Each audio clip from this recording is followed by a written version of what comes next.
Blessed Shabbat, brothers and sisters, Hebrews in Jamaica, the Caribbeans, the West, to the four corners of the earth scattered greetings. The Shabbat lesson, we're going to title it, Yashra did not build the pyramids. The children of Yashra did not build the pyramids, brothers and sisters. But before I get into the lesson, I would like to touch on Acts 11:26, give a brief explanation as to, because a lot of people have questions about they were called Christians, right? A lot of religious institution or denomination like to use that terminology. See, they were first called Christians, but what you gotta understand, brothers and sisters, right? The terminology we were called Christians, right? The terminology we were called Christians, right? Because the scriptures, the New Testament was written in Greek, right? So when we deal with the New Testament, we gotta look things in meaning concerning the Greek, right? When it comes to the Old Testament, you know, study through the Hebrew lens. You know what I mean? Both could be studied in Hebrew lens also too, but let's get into it, brothers and sisters, right? The terminology we were called Christians is the meaning in Greek means, you know, follower of Christ. The word Christian means follower of Christ, right? So Christians like to use this verse to justify their religion, not studying scriptures and dividing it properly. The term we were called, so if we were called this, right? So if we were called Christians or whatsoever, brothers and sisters, right? So if we were called this now Christian, we were called something else. Do you understand what I'm saying to you, brothers and sisters? So if the terminology we were called, right? So obviously we had a name before, or the apostle had a name before they were called Christians. And we know, brothers and sisters, that the apostles were Jews, Hebrews, children of Yashra, right? So the apostles were preaching to the northern kingdom where the Hebrew children of Yashra were. This was the era leading out of Judaism and the sacrificial law, right? Because again, Yahusha is the permanent ultimate sacrifice, so we don't need to do or perform the sacrificial laws anymore, right? We were not called Christian but Mashiach or Messianic, the anointed ones, or followers of the anointed one. And that anointed one is Yahusha and his commandments, brothers and sisters. So it was ethnic Yashra who were coined followers of Mashiach or Messianics, the anointed ones. Right? That's what we were called, Messianic or Mashiachs, not Christians. Because Christ did not establish the religion Christianity. It's the man who established that. We are the anointed ones, the followers of the Mashiach and his laws, commandments, and statutes. So I hope that clarified that little kink per se, a little knot. You know what I mean? Alright, brothers and sisters, so let's get into the lesson. Alright, let's get into the lesson, brothers and sisters. Children of Yashra did not build the pyramids. The children of Yashra did not build the pyramids, brothers and sisters. What kind of construction did Yashra did in Mizraim, Egypt? Right? Mud and brick versus stone construction. The buildings in ancient Mizraim, Egypt were constructed from either stone or mud bricks. Temples were generally built with stone since they were meant to be permanent structures to last throughout the ages. Palaces, on the other hand, were built for comfort and were made of mud brick. which was cool in the day and warm at night. To make that mud brick visually appealing, the brickwork was painted over with plaster and then murals were painted over the plaster. Each type of construction would have been considered specialized labor. In other words, people who did one did not do the other. Which of these does the Bible envision the Israelites doing? Let's look at mud bricks. Contrary to popular perception, the Bible is not claiming that the pyramids were built by the Yashrites. Most of the pyramids, and certainly the famous pyramid of the Old Kingdom period, were built hundreds of years before the period in question. Furthermore, the Egyptian archaeological sources reveal that the pyramids were built by native Egyptians who were specialized in stone brick construction. Instead, the biblical text describes the Yashraite slaves working in mud bricks construction. Right? The Egyptians became ruthless in imposing tasks on the Israelites, the Yashrites, and made their lives bitter with hard service in mortar and bricks and in every kind of field labor. They were ruthless in all the tasks that they imposed on them. According to the Bible, the Yashrites not only built the buildings but also made the bricks. This is made clear in Exodus 5 when, after Moshe demands a 3-day holiday for the Hebrews to go and worship Yahweh, Pharaoh reacts by making the work harder. Right? Exodus 5 says, "You shall no longer give the people straw to make bricks as before. Let them go and gather straw for themselves. But you shall require of them the same quantity of bricks as they have made previously. Do not diminish it." Gathering straws. Pharaoh's new decree here reveals another dimension to the work, namely the gathering of straw with which to make the bricks. Mud bricks were made from Nile alluvium, which is a conglomerate of clay and sand. The proportion of clay within the alluvium determines much of the properties of the mud used to make the bricks. When the content of clay is proportionally high, much bricks can be made without the use of straw. But when the content of clay is proportionally low, as is more typical, straw is needed as an additional ingredient to prevent a brick from falling apart as it dries. Brick making, a labor specialized for slaves. Right? Papyrus Anastasius the Fourth, right, expresses one Egyptian soldier frustration over the lack of brick makers and the lack of straw. "I am residing at Quinquinenta, right? Quinquinenta without provision, and there are neither men to make bricks nor straws in the region."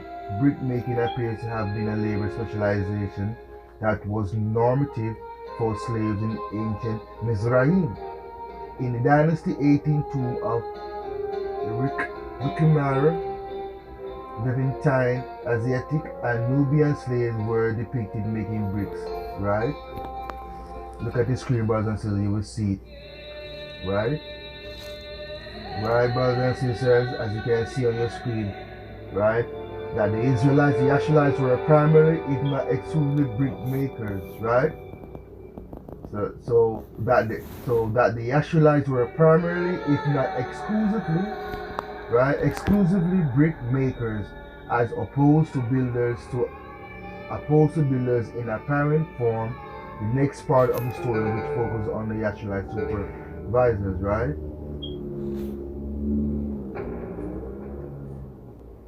Exodus 5:14, "And the supervisors of the Yashrites whom Pharaoh's taskmasters had set over them were beaten and were asked, Why did you not finish the required quantity of bricks yesterday and today as we did before?"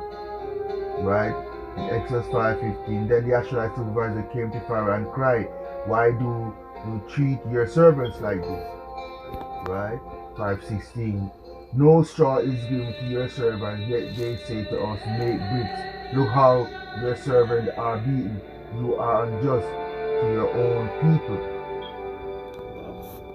Right? Exodus 5:17. He said, "You are lazy, lazy, that is why you say, let us go and sacrifice to Yahuwah." Right? Go now and work, for no straw shall be given you, but you shall still deliver the same number of bricks. Right? Exodus 5:18. Right? Exodus 19:5-19. The Ashurite supervisors saw that they were in trouble, or the overseer, they were in trouble when they were told, "You shall not lessen your daily number of bricks." The text repeatedly mentioned a brickmaker quoted. We know from Papyrus Anastasius III, right, that the Egyptians did set quotas for brickmakers. Likewise, people are making bricks. They are making their quotas of bricks daily. It is not known exactly how many bricks make up their typical daily quota. However, if it was like other labor specializations, then it would have constituted an expected full day of production. Right? Without the straw, the Israelites' effort to make bricks and meet their quotas would have been intentionally hampered, which would give the Egyptian taskmasters pretense to beat their slaves. Note that in Exodus 5:14, quoted above, the supervisors are beaten first, then questioned. Right?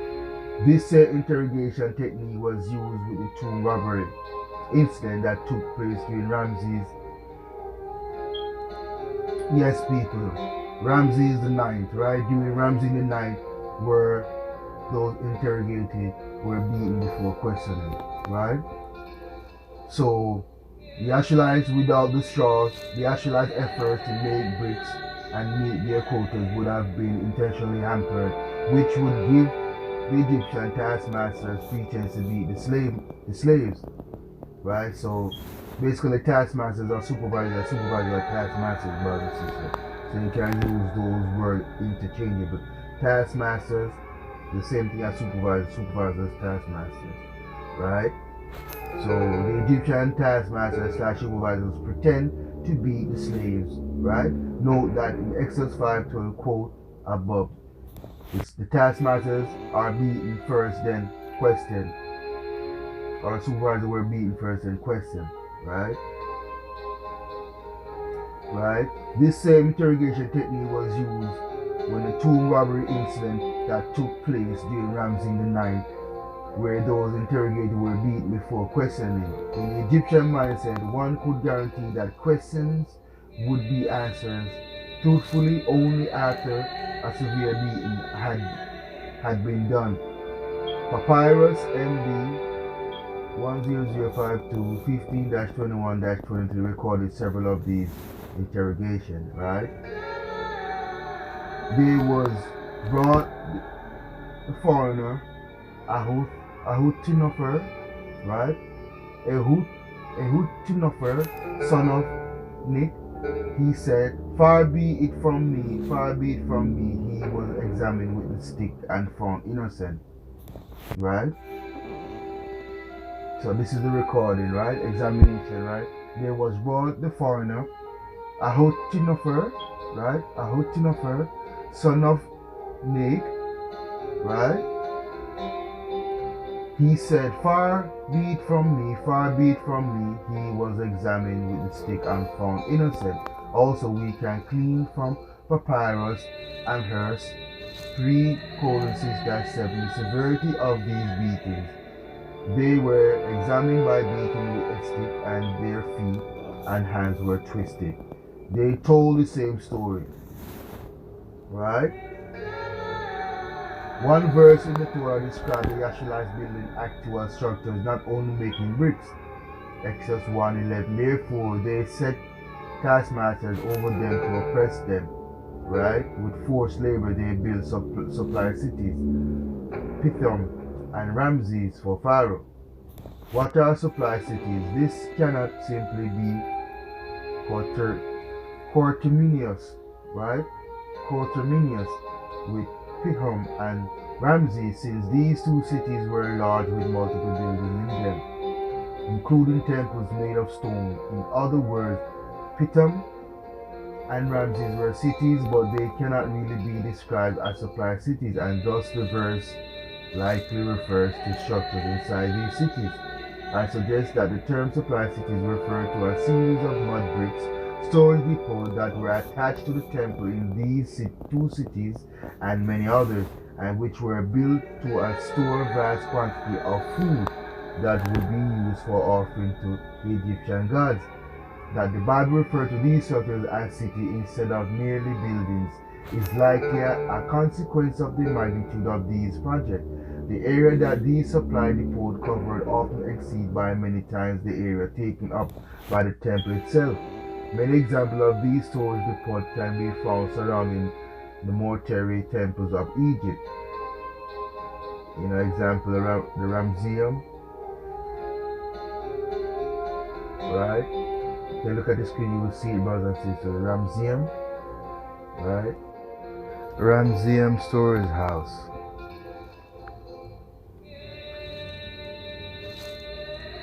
Okay, brothers and sisters, the importance of storing food. Why did the temples need such large storage depots? First of all, being a barter economy, Egypt did not concentrate wealth in the form of silver. Thus, storing of food for offerings would ensure that temple cults continue to run smoothly.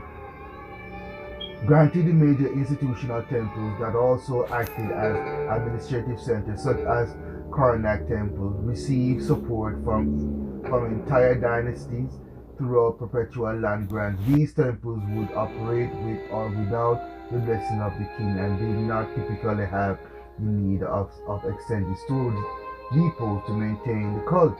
Nevertheless, most temples in Egypt would not count on the crown to support its endeavors. Once the king that patronized them died, many temples were special interest cults in support of minor deities venerated by a given pharaoh. It was common for a king to patronize deities outside of the official royal, example, Amunis and funerary Osirian cults. For example, the Amenhotep III veneration of Sekhmet or Thutmoses, right? Veneration of Horakiti, Kempri, Atum. The cults had no official recognition from the state after the patriarch king died. The problem was even more acute with royal mortuary temples. In most cases, when the king died, work on most royal building projects and the collection of food for offerings simply stopped. Future pharaohs typically would not support the mortuary cults of predecessors since they had their own mortuary cults to build.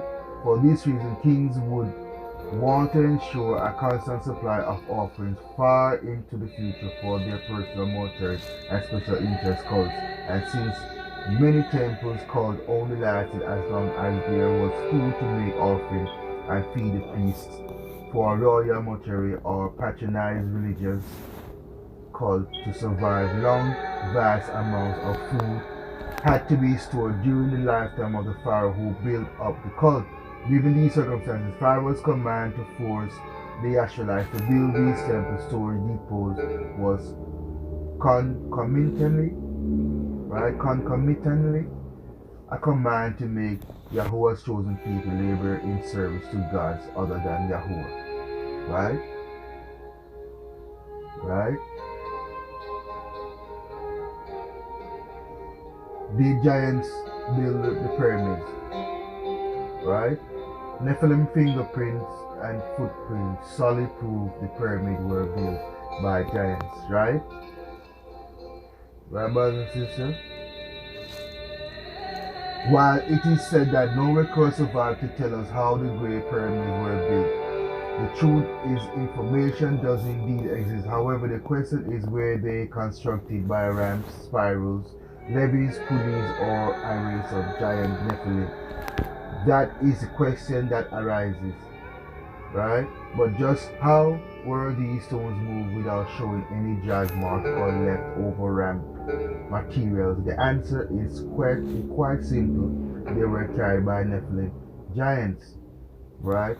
On the tomb of Rachmir, There are murals depicting the construction of these great pyramids. It depicts megalithic stones that were moved by large humanoid, angelic hybrid creatures known as giants or Nephilim or Nephilim. This was the first generation of fallen watchers, angel offspring. Right? Look at the screen, brothers and sisters. You'll see it. Right? Right, brothers and sisters? Right? Not only are giants depicted on the tomb of Rachmir, but also find their fingerprints and handprints on the pyramid stone themselves. Right? One example is the stone of Abu Ghurab, where archaeologists have uncovered giant fingerprints. Look at the screen, brothers and sisters. You'll see that too also. Right? Another example can be found at the Glosel Museum, where the imprint of a hand that is 10 inch to 14 inch in length has been pressed into hardened clay. These prints were made by a giant pressing his hand into wet clay. Right? You can see it on your screen, images on your screen, brothers and sisters. Right, brothers and sisters? Also in Jacoma Mountains, there is an artifact carved in a small boulder that is a replica of a huge human hand. It is twice the size of a normal human hand. Right? Keep it on your screen, brothers and sisters. Right? On the obelisk of Aswan, there is a curious pair of footprints on the obelisk itself. If it looked like the horizontal marks across the indentation, it looks like a footprint of a giant. Right? Right, brothers and sisters? Giants were also compared to a mature-sized giraffe. I believe it was the artist's intent to illustrate that some of the inhabitants of Egypt, Mizrahi, were in fact giants, and depicted them with the giraffes, right, to demonstrate that point. And you can see it on the screen right now, brothers and sisters, as depicted on the screen here. Right? Right? And if you're still not convinced, brothers and sisters, right, you are still not convinced, how about a real giant finger? It measures 15 inches in length, and yes, this is the real deal for those who want to call it a fake, brothers and sisters.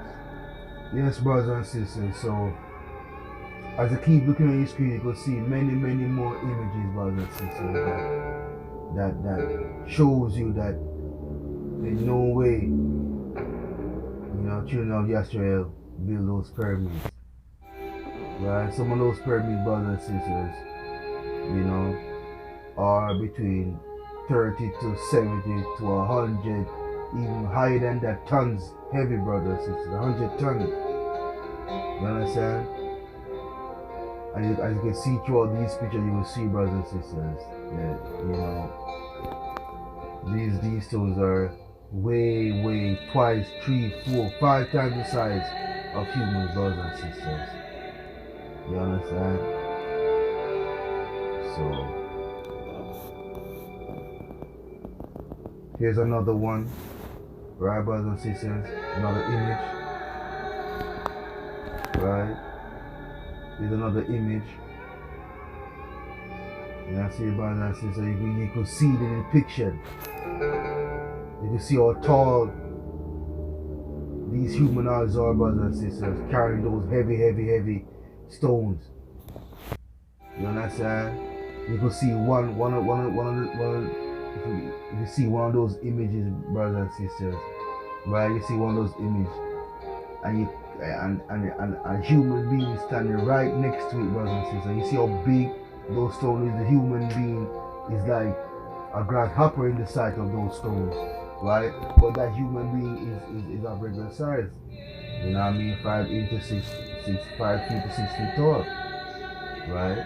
And how huge those stones are. So that alone should tell you that, regular sized humans, children of Yashra, did not build the pyramids. They built other things, but not the pyramids, as outlined in this lesson. You see, brothers and sisters. So